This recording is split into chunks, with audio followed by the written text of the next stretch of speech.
Hello everybody, it's Wayward Gypsy. Sorry it's been so long since my last upload, but it's been kind of crazy here.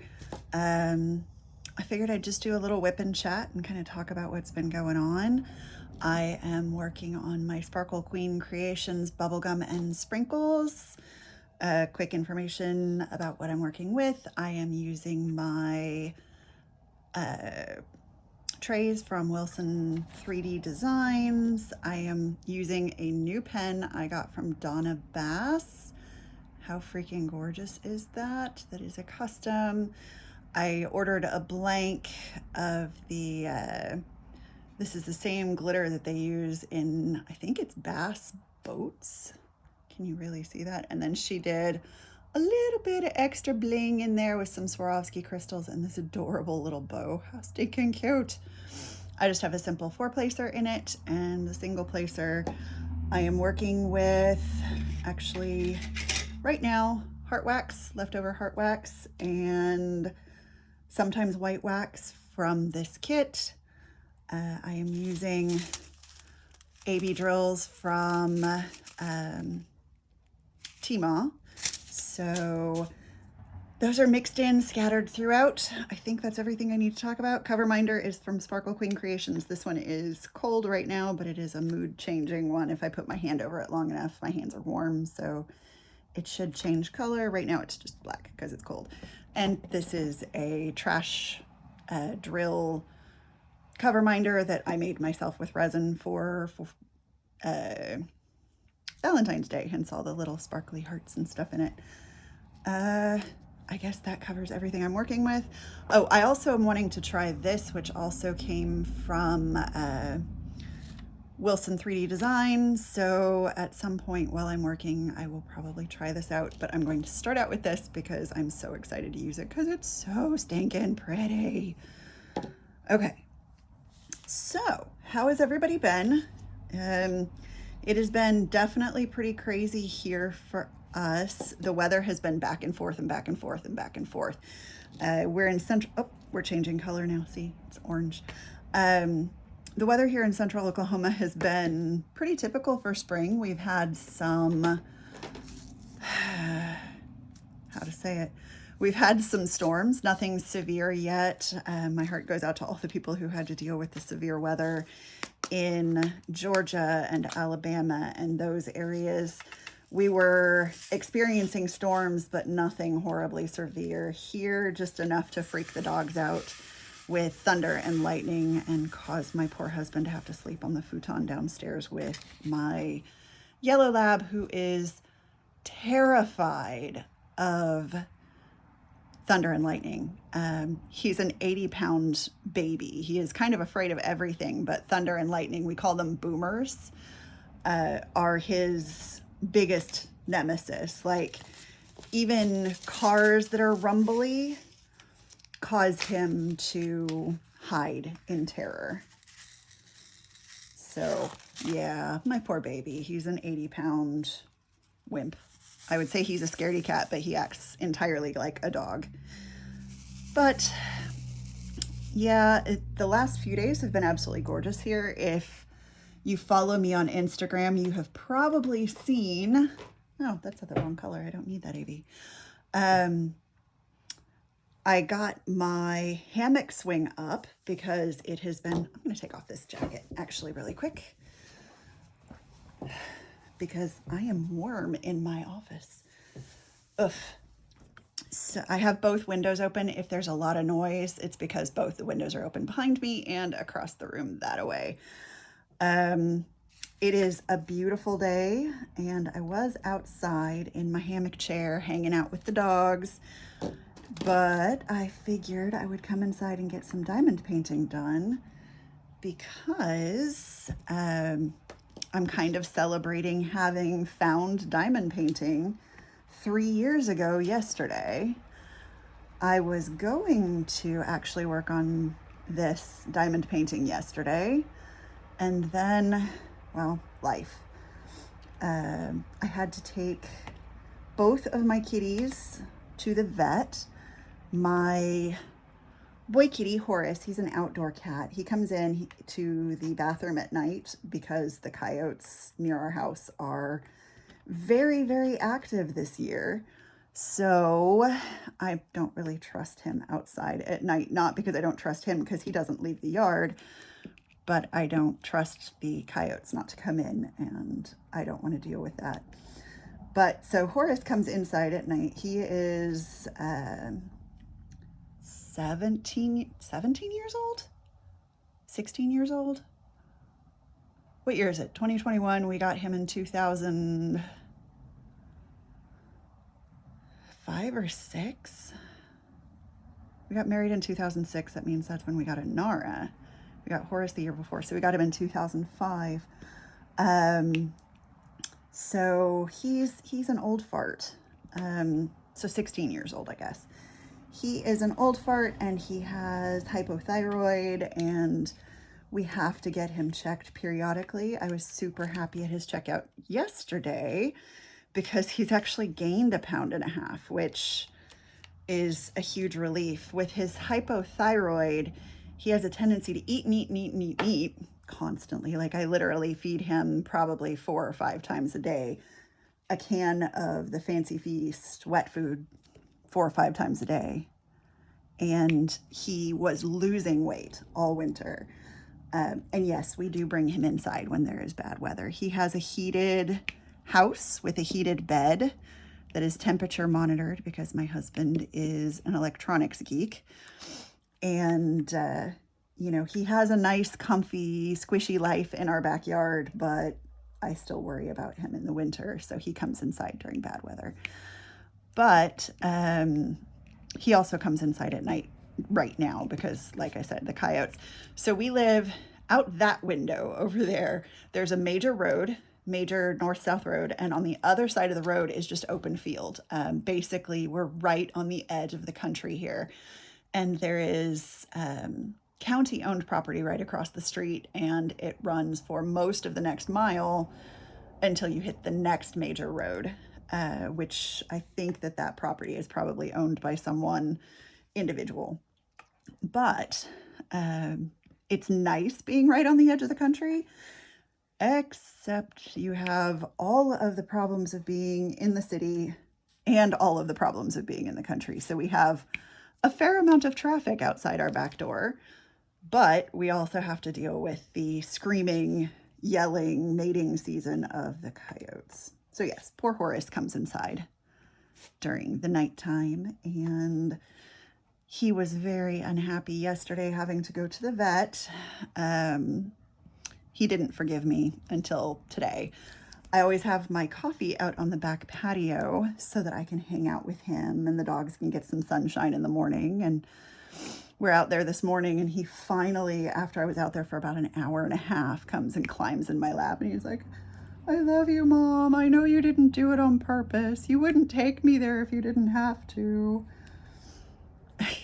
But his checkup was pretty good. The vet did say he's gained weight, but she noticed a bit of a heart murmur, which can go along with the hyperthyroid. We're just going to keep an eye on it. She says he seems really healthy aside from that.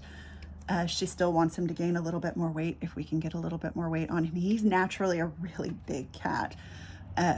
When he was younger, he weighed about 13 pounds of pure muscle, and he's just a big cat. He was feral caught. Whenever we adopted him, he was a feral kitten, and watching him change into a house cat was kind of adorable. He loves to talk to his toys, so sometimes when he's in his room, the bathroom where he sleeps at night, he's allowed to have toys in there because the dogs can't go in. Outside, unfortunately, he can't have toys because the dogs just steal and eat them. They have no interest in catnip or anything. It's just fun to destroy things for them. So he enjoys having his toys. He has a cosmic catnip banana. If you've ever seen them, they're about little bit longer than my pen from end to end, so about 6 inches, 7 inches or so. And he will just bat that thing all over the place. And he has some little mice with little feather tails, which he absolutely adores, but he'll talk to them. So he's in there yowling at him at night, which is cute and annoying because I don't know if he's complaining that he's hungry or if he's talking to his toys. Both of my cats are very talkative. Horace is talkative to his toys. Inara is talkative all the time. But Inara, my other kitty, she's 6 or 8 months younger than Horace. She is Siamese, which is funny to me because when she was younger, I had her in PetSmart one day, and this guy came up and asked if he could breed her with one of his stud cats because she was just the most beautiful Siamese he'd ever seen. And I was like, her mom was a gray tabby. Trust me, this probably won't breed true. I got her, my Miss Inara, from a friend of mine who, she was one of those people that she loves animals and she takes care of them, but she doesn't really take care of them. You know what I mean? Like, she'll feed them to within the best of her ability, but she won't like vet them or get them fixed. And so she had 3 cats that all had litters at about the same time, and she could not keep up with feeding them. And so we took Inara off her hands because she was rather small as a kitten, and the other kitties would not let her eat. I wouldn't say she was the runt of the litter, but, you know, had she been a dog, I probably would have called her the runt of the litter. But she was really bad about bolting food whenever we first got her, and she caused herself some distress, and then she got sick when she was about 6 and almost died, caused kidney failure amongst other things. And so whenever we finally got her nursed back to health, we weren't paying attention to her weight at all, just happy that she was eating because we had to feed her with a feeding tube for about 4 to 6 months. And we were so happy she was eating, and she gained a lot of weight. She's naturally a large cat as well. She should probably weigh about 14 pounds. She's bigger than Horace, height-wise and length-wise, but she is also right now 21 pounds or thereabouts, which really is too big. But I don't overfeed her. She in fact has an automatic feeder, and the vet was saying that she's dealing with some arthritis right now. This wax is ticking me off. She's dealing with some arthritis because she's 16, and the illness that she had, the vet, you know, kind of made it clear that this is probably going to shorten her life. So we're just kind of watching and preparing ourselves for the day. But right now she's healthy, but she's sore and she kind of waddles. So the vet has decided to put her on a shot called Adequin that supposedly helps the body regrow cartilage, which helps with arthritis. And I'm like, why don't they give that to humans? Because I sure could use some more cartilage in my fingers, but you know, hey. Anyway, hopefully that is going to help her. And I've also got a new prescription food for her because she's not lost any weight with the Science Diet. Is it called Healthy Weight? Yeah, the Science Diet Healthy Weight food, which is a metabolism boosting food. But she hasn't lost any weight, and she's been on it for almost a year now. So the vet is putting her on the prescription diet metabolic food, which is, get this, $35 for a 4-pound bag, 4.5-pound bag. It's just ridiculous. But I mean, truth be told, the Adequin is stupid expensive too, but I'm willing to do it if it means that her quality of life is improved. She's been through different phases. Whenever we lived out in California, she hardly ever left the master suite. Like literally, she went from the bed to the bathroom. She has a food set up in our bathroom now as well. But then she only went from the bed to the bathroom to eat and go to the litter box and then back to the bed. She never went downstairs. She never explored. She never even visited my office in California, which was just down the hall. And it's nice, since we moved back to Oklahoma, we have this house, and she actually goes downstairs to visit her daddy when he's working and give him a piece of her mind. We call her Bitchy Kitty, in the most loving way possible, because, oh my gosh, she is so talkative. She will talk your ear off about anything, everything, and nothing. And we always joke that she would like to speak with the management because she's unhappy with the service. I mean, I would almost call her a Karen. It's kind of amusing, but also kind of annoying, especially since Leo, the yellow lab that is afraid of all the things, is terrified of her yelling. She's never really hurt him, but he loves her. She does not love him back. And whenever she starts yelling, like coming up into bed, she yells at us at night. And she'll start yelling, and Leo will actually get down and go out into the living room to sleep because he's like, the cat hates me, Mom. Like, she doesn't hate you. She's just yelling at me. But she's pretty cute. She's my sweetie, and she's going to be on a diet.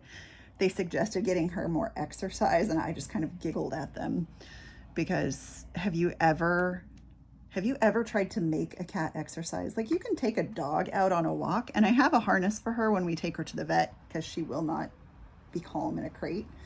If you just let her roam free, she's fine in the car. But if you put her in a crate, she freaks out and like pees and poops everywhere.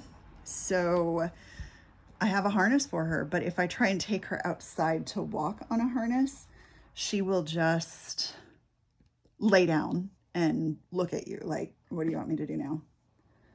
So I can't take her for walks like I do for the dogs, and I can't make her play. So I'm like, how do I get a cat more exercise? If you have any suggestions on how to make a cat exercise, please let me know.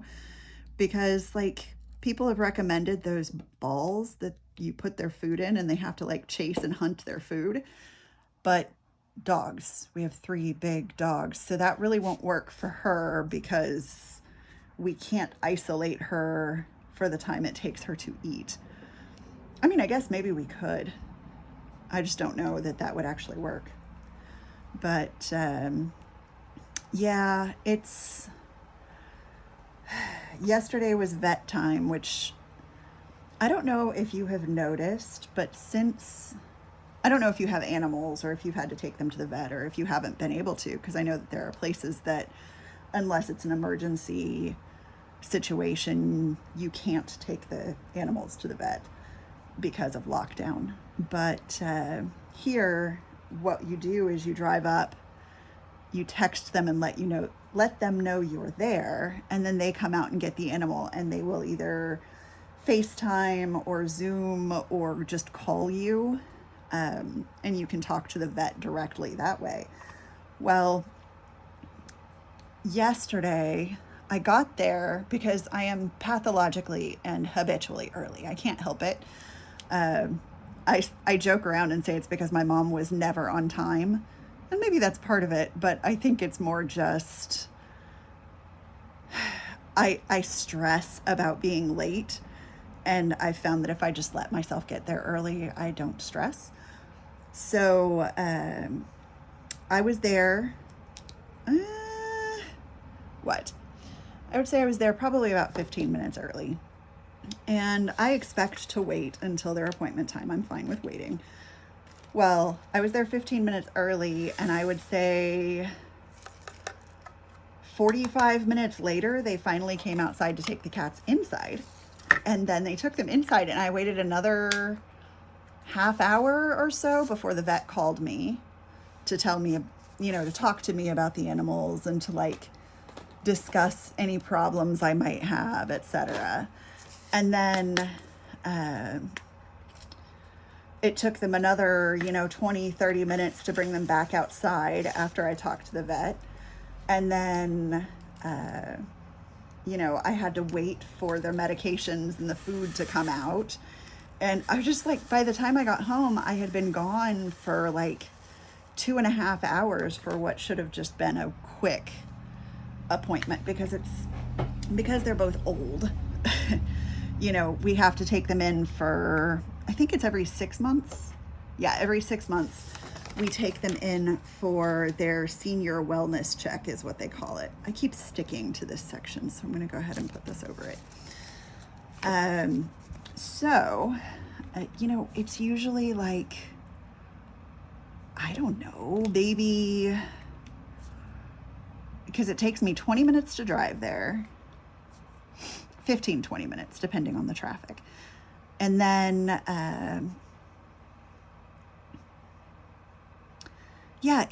it shouldn't take 2.5 hours to get home from this appointment. It seems like to me, since the pandemic started, the vets just take 3 times as long to do any sort of appointment, and getting an appointment at all is a nightmare. At our vet, though, that's kind of to be explained by the fact that 2 of the vets are married and they just had a baby. So, I get that they're going to be dealing with baby stuff. One of them is, of course, out on maternity leave, and the other is still coming in because they're so short-staffed. But it just seems a bit excessive, if you know what I mean. So we're kind of dealing with that, and it just seems like everything takes longer now. The appointments take longer, getting appointments take longer. Have you noticed that with your vets or doctors? I have been to the doctor a couple times since the pandemic began. Not very often. I mean, I'm a pretty healthy person, but the few times that I've gone, I've gotten in relatively quickly, and, the appointment, they might be running a little bit behind because of the safety precautions, but nothing like the 3 times as long that it takes for the vet now. It's just frustrating. And it felt like it wasted so much of my day yesterday that I got home and I was cranky and I was hungry because, of course, I had gone with a coffee, but no food. And so I hadn't really eaten much. And I got home, I ate, I went and sat outside with Horace and the puppies, and got my hammock chair set up, and I just sat there in the sun, just trying to not be cranky butthead for a while before I went back inside. My poor husband doesn't need to deal with me being a cranky butthead. He has enough problems right now. He injured his foot. Somehow, some way, he managed to not tear, but majorly strain one of his tendons, the one that runs along the outside edge of the foot. Like, it comes down from the knee to the ankle and runs along the outside edge of the foot. And he was having pain on the outside edge of his foot, and we couldn't figure out what the heck it was. So he actually had to go in and have an MRI. And the podiatrist was like, yeah, you've done some serious damage. It's not broken, because we were afraid that it was a hairline fracture. Thank goodness it wasn't, although that might have healed faster. But he is not allowed to walk. Like, he can get up and go to the bathroom or fix himself food or whatever. Like, I don't have to wait on him hand and foot, but he can't go on dog walks. He's not supposed to go up and down the stairs any more than he absolutely has to. And he's on such restricted movement that poor guy is, he's definitely feeling it, because getting out for the dog walks every night was kind of our stress relief from being locked down, because we go out late at night because the dogs are not particularly well socialized, which is our fault and something we're dealing with. Before the pandemic hit, I was actually taking the little one, I call him the little one, Leo, to training classes. But of course, lockdown, he's very well trained, but he's just so reactive. So if we are working at home, I can get him to sit, stay, down. I can get him to do anything. He pays perfect attention to me. And if we're out on a walk, he pays perfect attention to me unless there is another dog or another animal. And actually, it's mostly dogs, because at this point, we can see bunnies, we can see cats, we can see possums. He loves possums, like not to eat, not to chase, just he thinks they're the coolest thing ever. I don't know why. He's a weird dog. But like he can see them and he doesn't react. But if there's another dog or even some people, he reacts very negatively.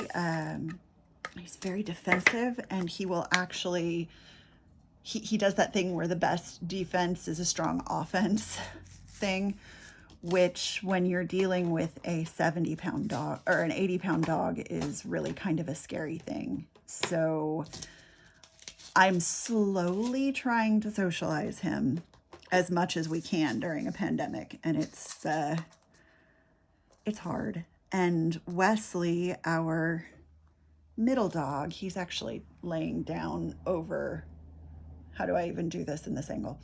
Over there, I have a bed. Let me see if I can turn this so you can see him. See, that's Wesley. He's my little baby. Hi, baby. You guys say hi to the people? Wesley. He's like, I don't want to be on camera, Mama. Yeah, I have a bed over there for whichever dog wants to come in and hang out with me. But Wesley is the dog that kind of taught Leo to be reactive. He is, they build him as a Labrador mix. I don't think he has any lab in him. He doesn't have any lab traits or any lab tendencies, but he does have terrier tendencies, and he does have Catahoula leopard cur tendencies and some traits. Like he is very territorial. He doesn't like other animals at all.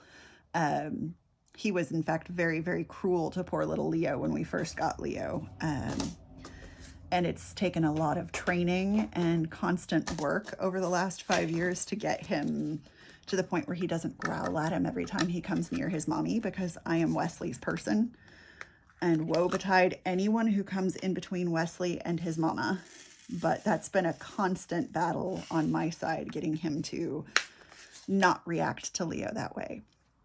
So we didn't know he was going to be like that until we got Leo, because we already had Mocha whenever we got Wesley, and Wesley was like, oh, okay, this is just how it works. And then we got Leo, and yeah, not so great. But Wesley taught Leo to be very reactive and afraid of all the things. So that's been trying to train Leo out of it, because he's the hardest one to deal with. I mean, Wesley is 55 pounds, which is not a lightweight. He's not a small dog, but he's far easier to control than Leo, just based on his size. You know, I weigh about 155, 160 pounds, and so Leo being half my weight, he can quite easily pull me wherever the heck he wants to go if he is determined to get there. I've actually had some cases where I have to just lay down flat on the ground and just hold onto the leash for all I can do. It's rare that he reacts that strongly to things. Usually I can get his attention enough to distract him and get him away from things. But there have been a few occasions with aggressive animals behind fences, that his reaction is to protect. And like I said, he is kind of the opinion that the best defense is a good offense. And there have been a few times that aggressive dogs behind fences have caused him to go into just an absolute spaz, freak out, and then I have to deal with the fallout from that. My poor puppy, though, he's just scared of everything, and he's learned that if something scares you, either run away from it or attack it. And that's really what I've been working on with him with a trainer. And I can't wait to get back to being able to do that, because he, like I said, if he's not around another dog, he's great. Like, he pays attention so well, but as soon as another dog is put in the mix, he gets so afraid. And he's mostly, like, all of our dogs are rescues, all of our cats are rescues. He is mostly Labrador. And so it's kind of interesting with most of the Labrador tendencies and personality traits. It's so weird that he's so afraid of everything. And, you know, I tell him it's my fault. I failed him. We failed to socialize him well enough whenever we were out in California, because it's hard and we were lazy. And, you know, we failed him when he was young. And, you know, I'm kind of dealing with that now. So I'm not going to beat myself up because we didn't know. But I do very much feel culpable. What you doing, Miss Mocha? Miss Mocha is trying to make a comfy place in front of my desk because Wesley's on her bed. I actually bought that bed that Wesley is on for Mocha because she is the one who is usually in here with me while I am working on stuff. The boys are a little bit more independent-minded. Mocha she's not as snuggly as the boys, unless she wants to be. I mean, she kind of has her moments where she demands attention like crazy, but she very much wants to be near you all the time. Not on you, not even touching you, not even in the same like chair or space, but just near.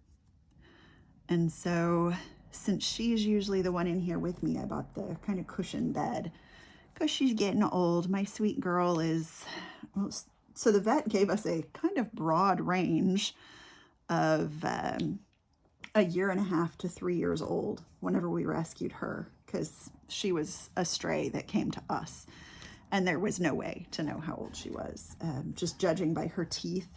And he said that, you know, depending on what her life was like before she came to us, she could be anywhere from 1.5 to 3 years old. So we don't know exactly. And so Miss Mocha is, Miss Mocha is 9 or 10 years old at this point. It's hard to believe that we've already had her for 7 years. She was the dog that started it all. So my husband never wanted a dog. And in fact, whenever Mocha threw herself at our door at 3 o'clock in the morning and said, "I live here now," his first statement was, "We can't keep her." Second statement after that was, "Oh, she's pretty cute and she's really sweet and well behaved, so we can keep her, but she's never coming inside."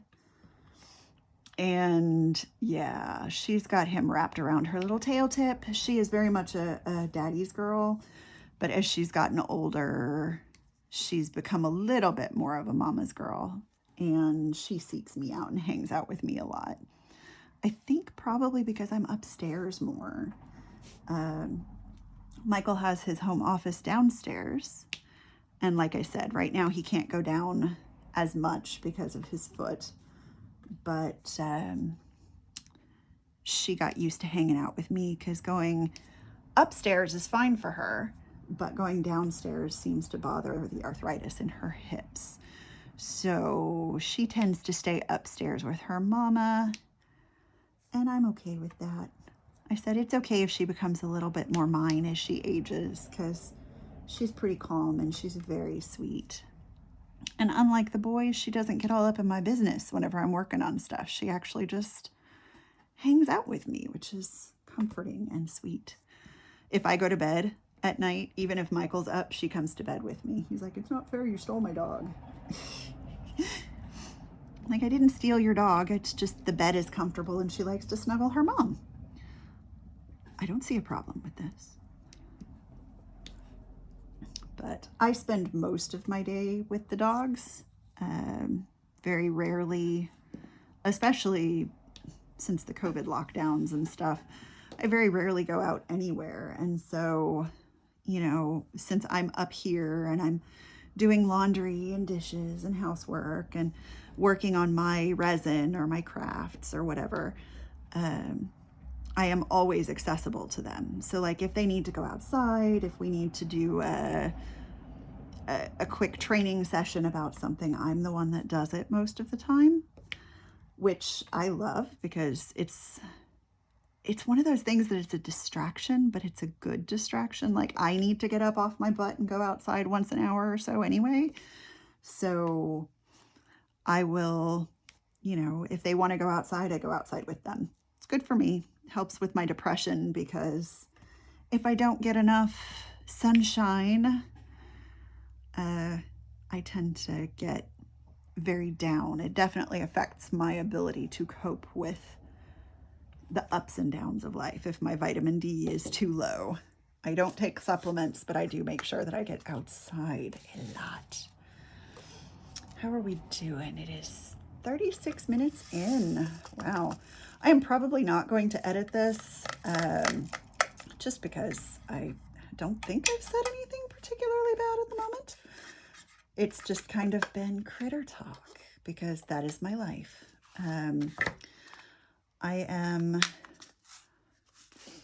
trying, I've been dealing with poor Wesley being, he got, I don't know if you know, but dogs have like their eye, right? Like this is their eye, this is the corner, the inside corner of their eye, the outside corner of their eye. They have their regular eyelid that goes down this way, like ours, but then they have an eyelid on the inside of their eye that kind of goes up.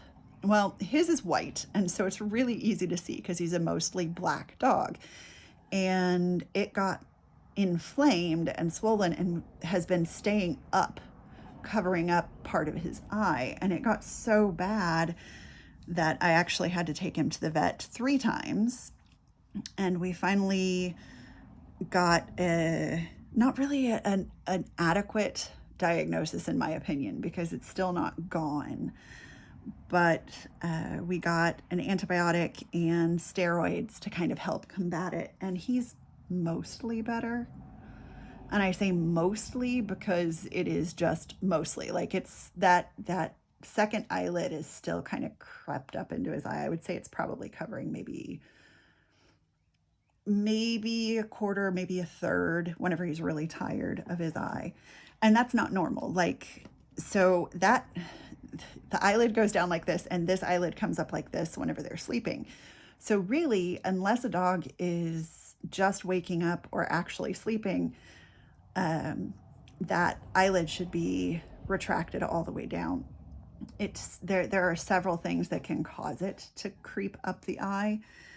And we're still trying to figure out what it is that's causing him to have this problem, because it also, you can tell his eye itches. He is constantly rubbing his face on us. And it's like, dude, he will come up and be loving on me or walking beside me, and all of a sudden he's rubbing his little eyeball on my knee or my calf or something. I'm like, would you stop it? Stop it. I love you. Stop it. So yeah, animals, they tend to consume my day. I'm just kind of choosing colors randomly because I'm not sure what I want to work on. Like if there's a specific section in here. Actually, I should probably do the X's. I'll do the L's next, but I should probably do the X's. I am loving this canvas, especially with the addition of the ABs.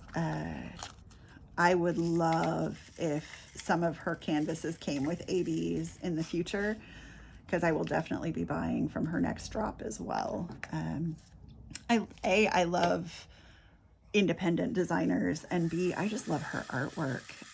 I'm not big on figural art for display in my own home, like all of the pretty girls and the fairies and they're pretty. You know, I can see why people like them, but I don't want them on my wall. I like abstract things. I like landscapes. And so I'm unlikely to buy like a Hannah Lynn or something like that, but beautiful abstract artwork or like abstracted reality, or heck, even like the Randall Spangler dragons are just so stinking cute and colorful, but it's not a person looking at me. I don't know. I also have a problem with doorways or portals in artwork. If it's got a doorway or an open window or something like that, for some reason that just, I can't have that in my house. It freaks me out. I don't know why. But there are a lot of artists that I really like their art, but I would never want it in a diamond painting because I wouldn't want it on my wall. And that's nothing to do with the artist or even the artwork itself. It's my own peculiarities. But I can't wait for her to come out with more. This one has been a lot of fun. The quality of the drills are great. The only thing that I could wish for is maybe poured glue. I mean, I'm okay with the double-sided adhesive, but I have to admit that it is a very different experience working on it. Like you can see there, I was trying to slide that one a little bit and the whole thing goes flying. This particular canvas I had no problem, although there's a little bit of ripple in the glue, but what I do before I pull back the paper on a double-sided adhesive at all is smooth it down with one of the, I do paper arts as well, with a bone folder, which is just a smooth-edged tool that helps you do scoring or folding, but it's smooth-edged, and I will run it over the entire thing relatively hard, which helps adhere the double-sided adhesive to the canvas much better than it does automatically from the factory. So I don't really have any problems with the adhesive moving so much, as it's just you put down a diamond and trying to get them, like if you put it down just a little bit wrong, it's a process to get it to move. Whereas with the poured glue, it's a little bit easier and it tends to be a little bit more forgiving of inaccurate placement. And Lord knows I am not perfect by any stretch of the imagination. Sometimes I look at my diamond paintings and I have to remind myself, nobody is going to be seeing it from as close as you are right now. Nobody is going to notice that those are not perfectly placed.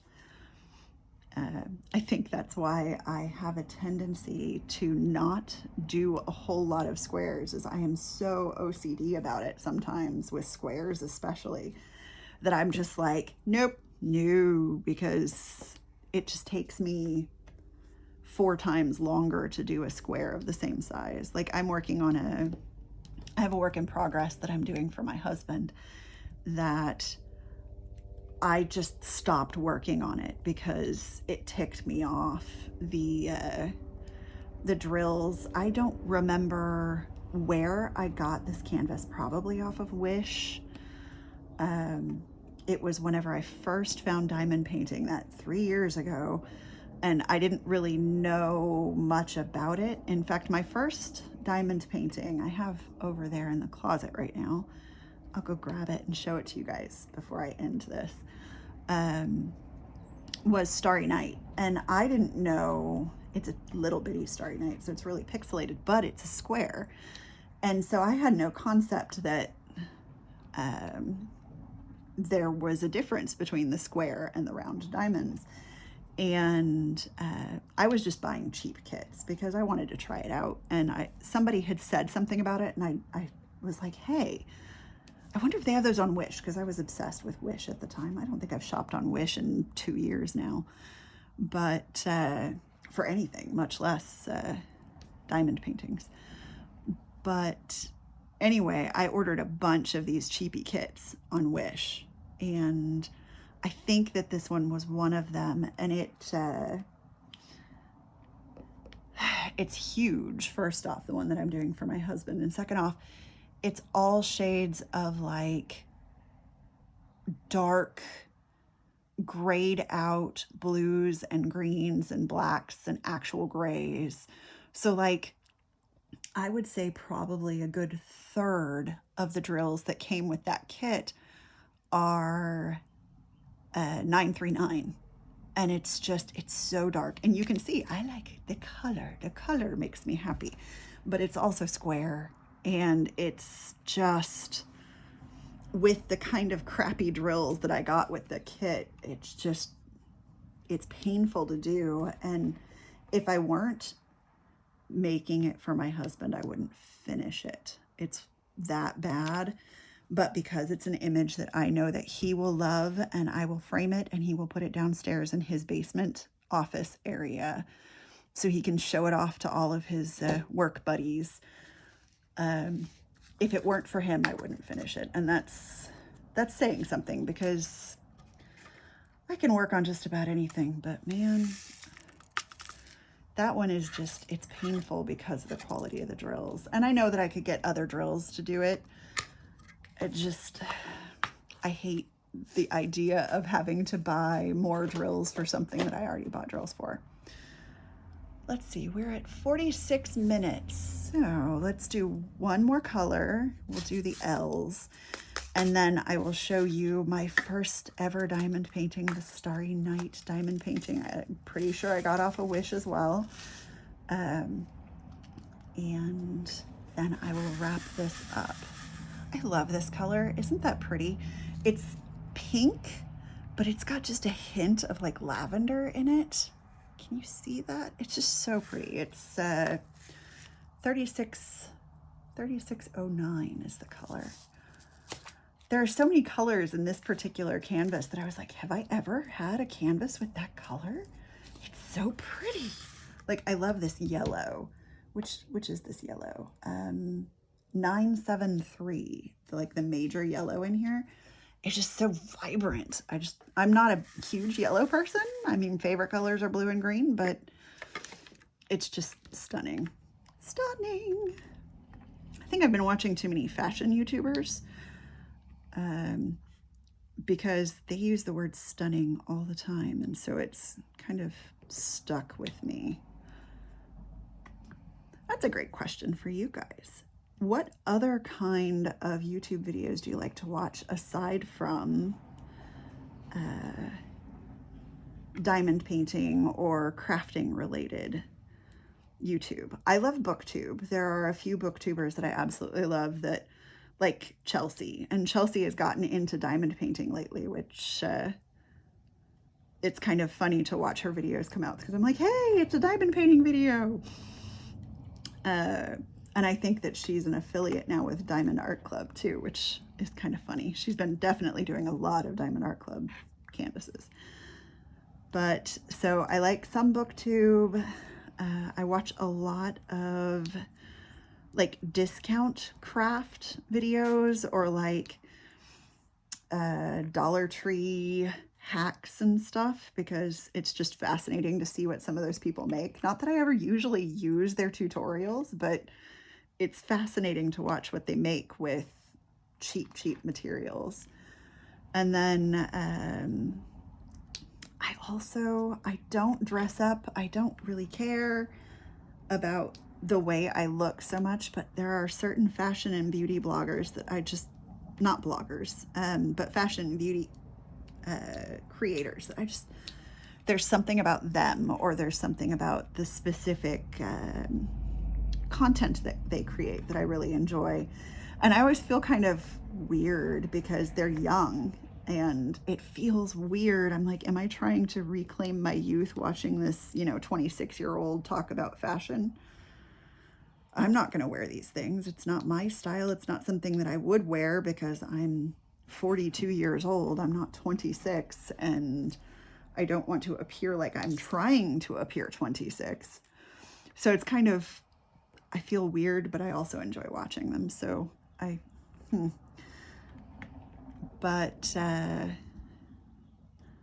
don't watch a lot of the beauty YouTubers anymore, not as much as I did, because of all the negativity in that community. It just, drama is dumb. And unfortunately, there's a whole group of people out there in the world that think that drama is awesome. And unfortunately, it seems to be really, really common to drum up drama in the beauty community. Less so in like the fashion stuff, but in like the makeup and stuff. I kind of stopped watching most of that. There are still a few, but most of them, it's not the main part of their content. And so, they weren't involved in any sort of drama, and it shows. And then, of course, I like people like D'Angelo Wallace, who that's what he focuses on, is like drama and stuff. I also love Philip DeFranco. There are some days that is the only time I get the news because I can't handle the news. That and from my husband. My husband is crazy about staying informed about all the things political. I keep informed about politics, but it's not something that I allow to take over my everyday reality. I don't think that it should be that big a deal in our lives. We should all know what's going on. Don't get me wrong. Everybody should take an interest because it does affect everyone. Sorry, did I just hit the phone? But yeah, I don't think about politics all day like I'm pretty sure my husband does some days, which is why I'm a lot less stressed than he is most days, I think. But I also like science things. Like the SciShow, they have a just SciShow, and then they have SciShow Space, they have SciShow Psych, and it's just, they do videos not every day, but most days that kind of highlight what's going on in science and what's going on in the world. And, it's really, I find it fascinating the way the world works around us, right? So sometimes, especially with like SciShow, it's learning why we do the things we do, or sometimes it's about a specific animal or a specific bacteria even, and it's just really interesting to learn about. But I am and always will be a geek. I love being a geek. It's fun, and I am curious and interested in just about every topic, as long as people are willing to have a good conversation about it and not be hard-headed. I am open-minded, and I like to hear other people's opinions, as long as they aren't trying to ram them down my throat. Oh my goodness, there's a lot more of this L than I was thinking there was. Oh, that's okay. It's a pretty color, but I think my wax is dying again. I think I just need to put new wax in here. Let's switch it out. You check out these tweezers. Aren't they pretty? They're Sparkle Queen. I like that they're the flat, rounded tips instead of the pointy tips. I just feel like they work so much better. I mean, there's something to be said for the tweezers of doom, but or the death tweezers. Is that what Mrs. Coffee calls them? Death tweezers. But you do have to be careful with those things. These are nice because I don't feel like I'm going to stab myself or damage my pen or cause undue issues with the adhesive if I go to pull off a drill. I've had the tweezers of doom actually poke a hole in my canvas before because my hand slipped, and yeah, those things are vicious. If this section were just a little bit bigger, I would totally do the checkerboard, but it's just not quite big enough.